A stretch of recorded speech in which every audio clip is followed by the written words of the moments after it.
The fourth largest wildfire in California history claims the life today of a San Diego firefighter. We're here today to announce a joint law enforcement effort directed to deter, prevent, and hold accountable anybody seeking to take advantage of fire survivors in the Lilac Fire. Steps are taken to make sure people who have lost their homes to wildfires aren't victimized again. Sansan Tleino, Katzakoltzin, Mictlan. Amati. And the Aztec has long been the mascot for San Diego State University. How the school is now looking to deepen its relationship with indigenous Mexican culture. KPBS Evening Edition starts right now.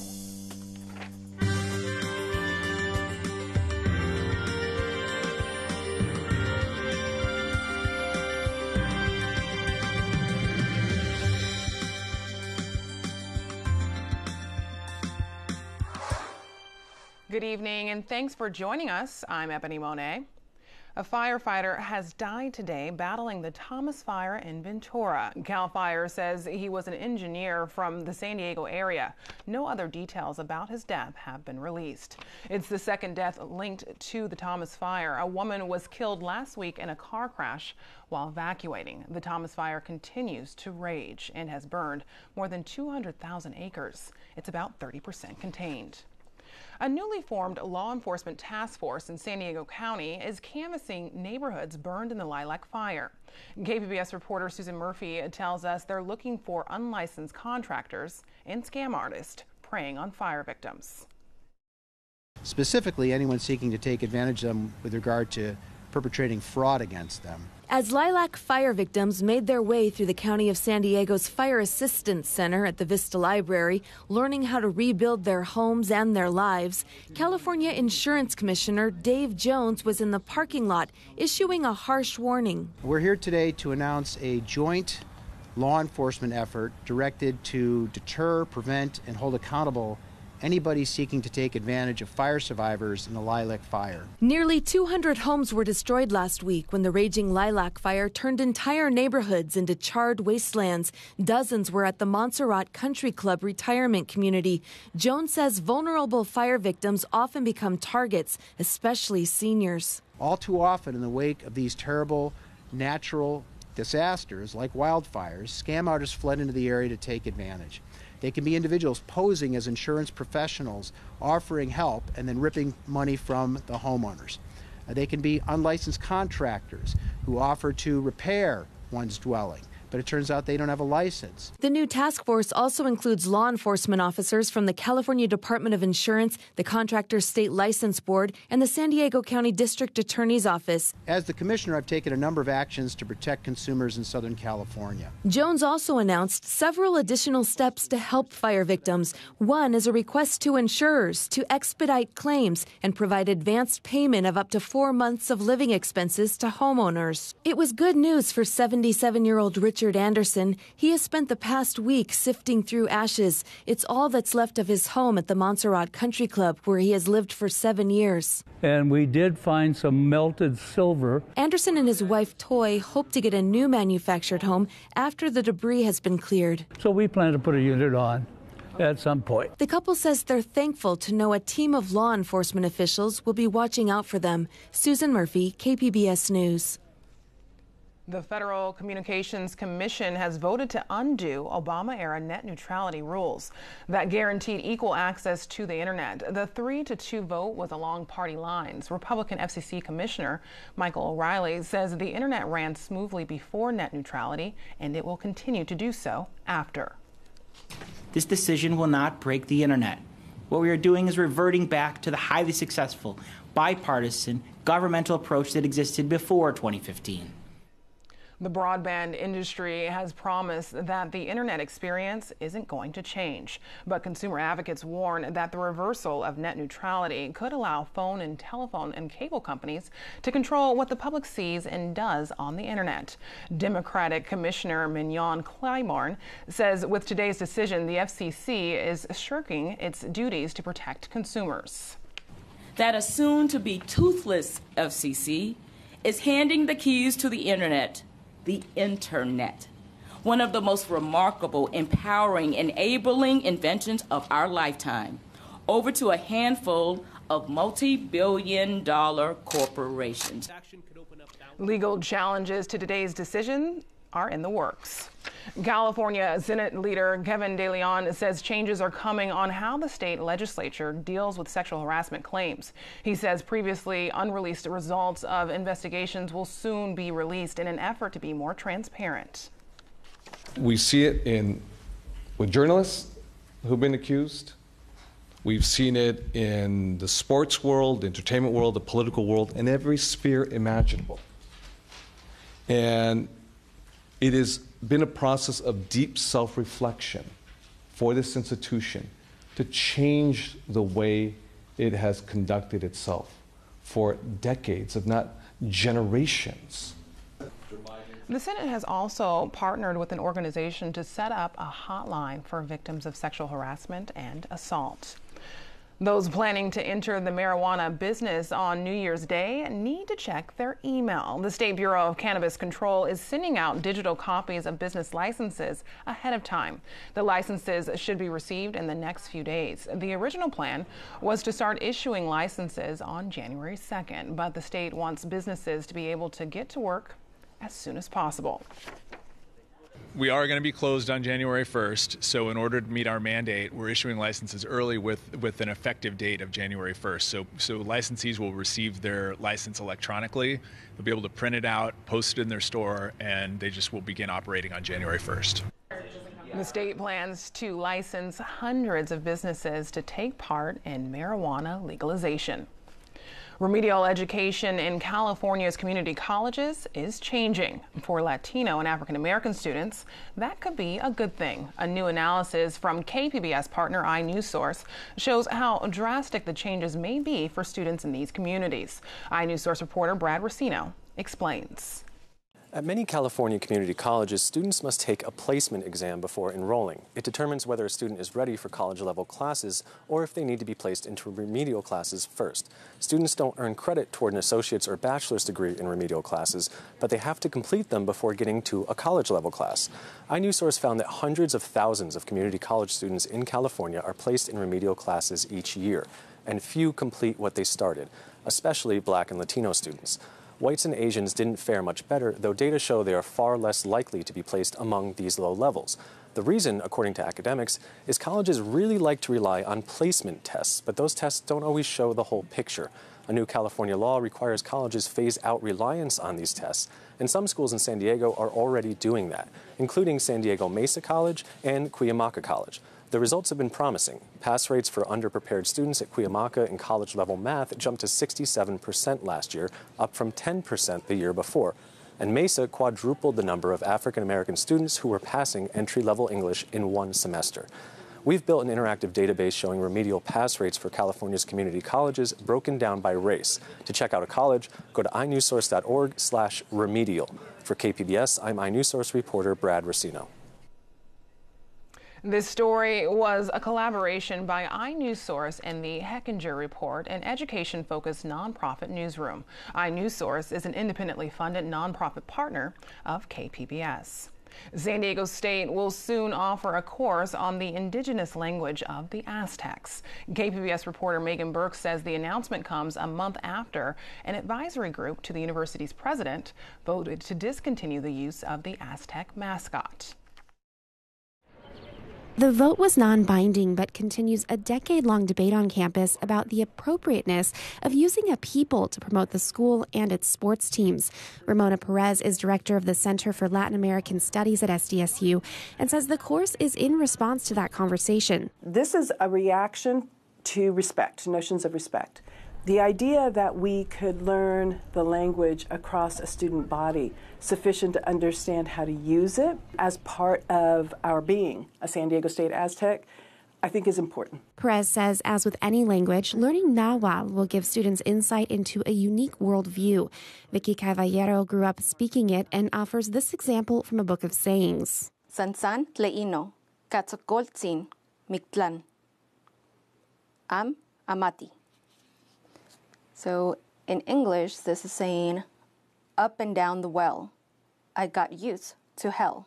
So Mictlan is referencing the underworld that is part of the Nahuatl world vision before colonialism and the influence of the Catholic religion. It was not a hell, it's just a place of rest. Caballero is studying efforts to revive and preserve the language and will assist students in the course. It's very motivating and encouraging to know that now more individuals are going to be becoming aware of the beauty and the splendor of this language that is not dead, it's very much alive. And hopefully this will be an entry into them learning more about the other worlds that are in Mexico. The class is being live streamed from the University of Zacatecas and starts next semester. Megan Burks, KPBS News.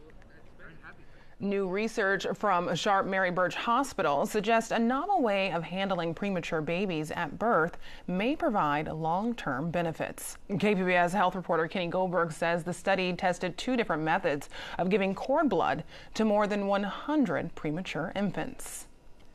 Babies born prematurely leave a lot of blood behind in the placenta. Standard practice at birth is to delay cutting the umbilical cord for a few moments so that more blood can transfer over. Researchers tested that method against one called cord milking, in which blood is transferred to the baby by gently squeezing the cord. Dr. Anup Katharia is director of the Neonatal Research Institute at Sharp Mary Birch Hospital. He says at 2 years of age, the babies who received cord milking scored higher on tests of cognition and language. And so this is the sort of first signal suggesting that this milking technique might actually be better than delayed cord clamping, which has never been described until now. And it may, in fact, in the future help change our guidelines for what we currently do. Katharia is leading a worldwide study involving 1,500 premature babies to see if the results can be duplicated. Kenny Goldberg, KPBS News. Today marks 5 years since the Sandy Hook massacre. Efforts to prevent a similar tragedy have focused on improving mental health care. But AP reporter Robert Bumstead says results have been mixed, with many reforms remaining unfunded. It has been 5 years since 20 first graders and 6 educators were killed at Sandy Hook Elementary School in Newtown, Connecticut. Just across town from where the rebuilt, now tightly guarded school now stands, Jeremy Richmond is studying the science behind violent acts like these. It's hard to express to people that kind of loss. His daughter Avielle Richmond was killed at Sandy Hook after the shooting. A nonprofit in his daughter's name, using his background in neuroscience to find out what causes some people to lash out violently. That there are answers. We just need to start turning over the rocks and looking under them. But while science works out the root cause, lawmakers and activists have pushed for better funding to treat and care for the mentally ill. But the results have been mixed. Many of the programs passed by Congress to reform mental health care are still waiting for funding. For a young person or their family who's trying to find care, it can be a needlessly complicated process of figuring out where they can get care, whether it'll be paid, how much of it will be paid by their insurance. Dr. Vinod Srihari is an associate professor at Yale and the director of a publicly funded clinic at the Connecticut Mental Health Center in New Haven. His program seeks out teens and young adults in the early stages of psychosis. They've hired a marketing firm to reach out to families in their 10-town region, but still facing a lack of sufficient funding, Srihari says they're only able to meet about a third of the need. If you underfund systems of care and underfund treatments, then you'll get mediocre outcomes. And that's a problem Congress tried to solve with the passage of the 21st Century Cures Act. Signed into law by President Obama in 2016, it includes new federal grants to pay for intensive early intervention for infants and children and programs that enable pediatricians to consult with mental health teams. But many of these programs continue to wait for funding from Congress. We have a lot of mental health problems in our country, as do other countries. But this isn't a guns situation. Meanwhile, following Newtown and the dozens of mass shootings since, calls from lawmakers and now President Trump to do something about it. But it's important to remember that there is no inherent connection between mental illness and violence. In fact, people who are mentally ill are much more likely to be the victims of gun violence than they are to be the perpetrators of gun violence. Connecticut Senator Chris Murphy, a Democrat who pushed for the mental health care reforms in the 21st Century Cures Act, says that while he hopes Congress will move in the right direction on mental health reform, it won't necessarily prevent the next mass shooting.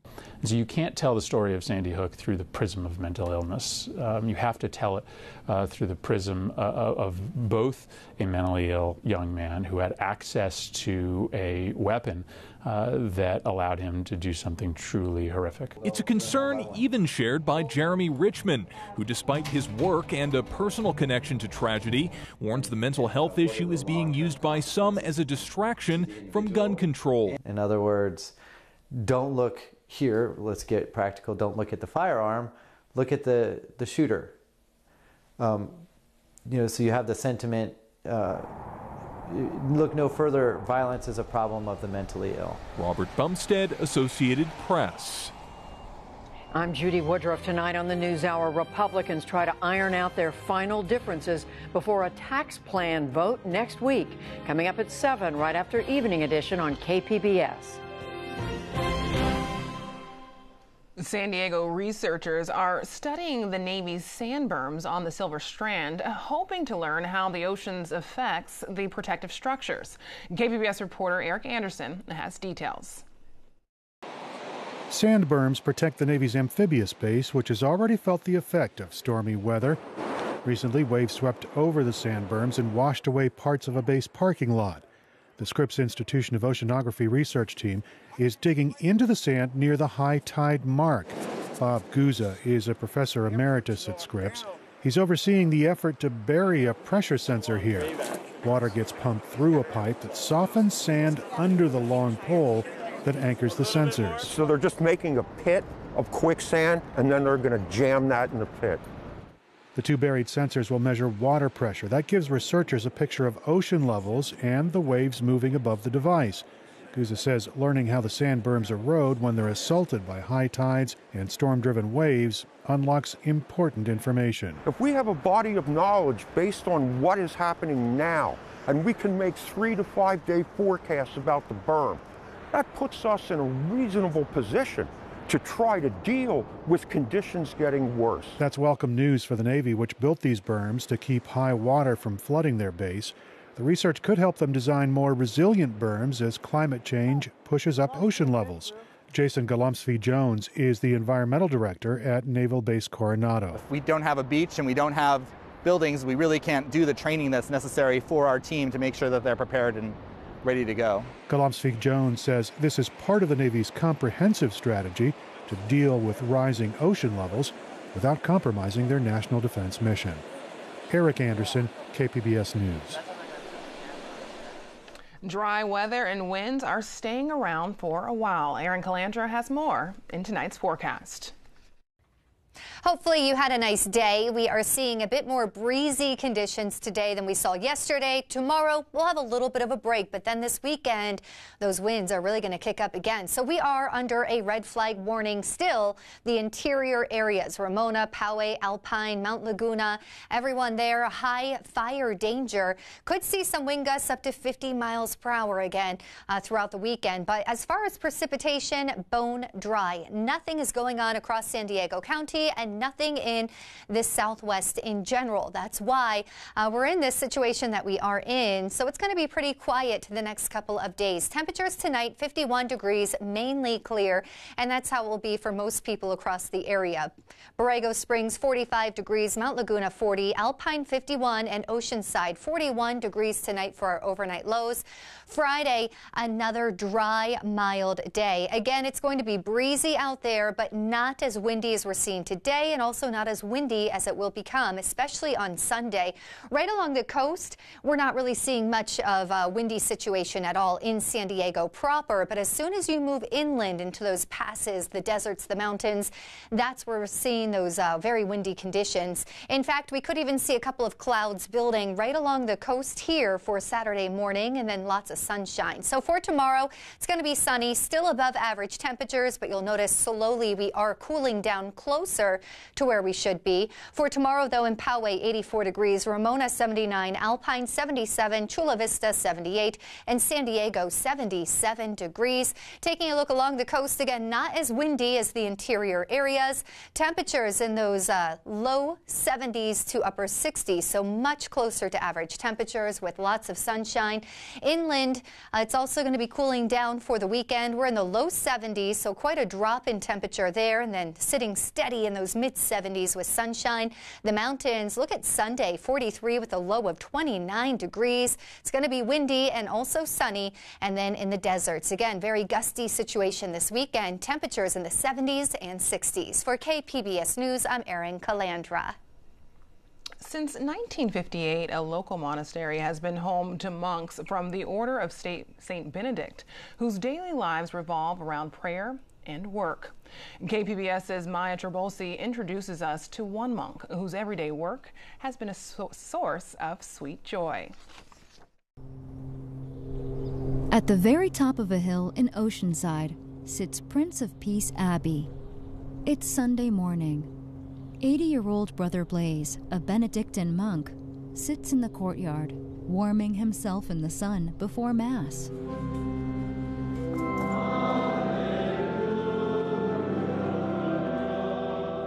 But Sunday mornings are also special for something else. The bees is just a hobby, to keep me out of mischief.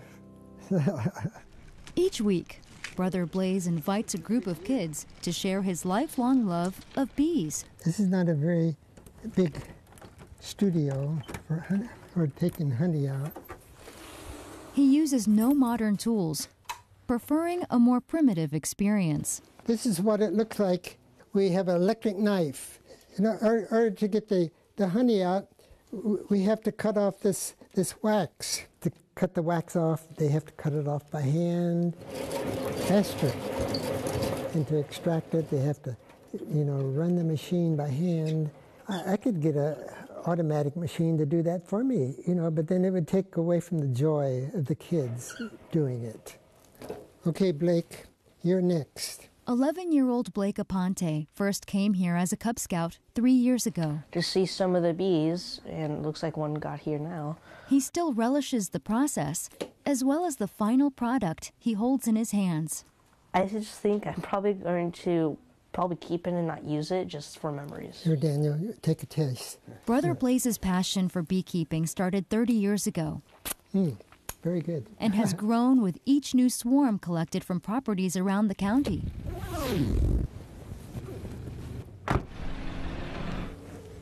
Smoke from a burning burlap sack subdues the bees. Today, he has 50 hives, with thousands of bees making honey from nearby wildbrush. There's anise, sage, and all kinds of buckwheat. Sometimes they mistake me for him, and they come after me, but they try to sting me. But no, they really love him, and they put a lot of love in the honey that they produce for him, and you could taste it. So you can taste it, yeah. Amen. Here's a few bees that are going to hatch out. In the spring, each hive can produce about 1 gallon of honey each week, which is then jarred and sold in the Abbey gift shop. I don't think it makes us millions of dollars as far as the sales of the honey, but anyone who eats that honey, gets some of the love that Brother Blaze puts into getting it into the jars. But getting honey into jars at the Abbey has had its ups and its downs. 20 years ago, Brother Blaze had twice as many hives. And then all of a sudden, all my bees died. Just almost overnight.